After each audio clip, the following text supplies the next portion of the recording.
అంత ఏజ్లో ఉండి కూడా వాళ్ళు ఎవరైనా వస్తే వాళ్ళకి ఆతిథ్యం ఇవ్వడానికి కూడా రెడీగా ఉన్నారు.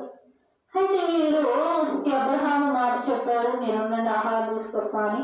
అబ్రహాము వెళ్ళి తన పనులకు చెప్పాడు, మీరు ఇంటికి వెళ్ళి సారా ఉండుద్ది గుడిసెలో, తనకు చెప్పండి ఇట్లాగా రొట్టెలు చేయమని, ఆహారం తయారు చేయమని, ఇలా నీటిని అన్నింటినీ పంపించండి, వీళ్ళకి ఆహారం పెట్టాలి అన్నారు.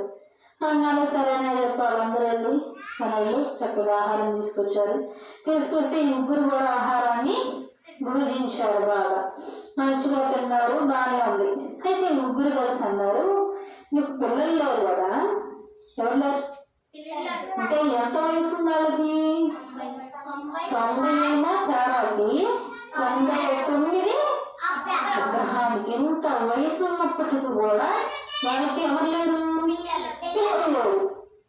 పిల్లలు లేకపోయినా దేవుడికి ప్రార్థన చేసుకుంటూ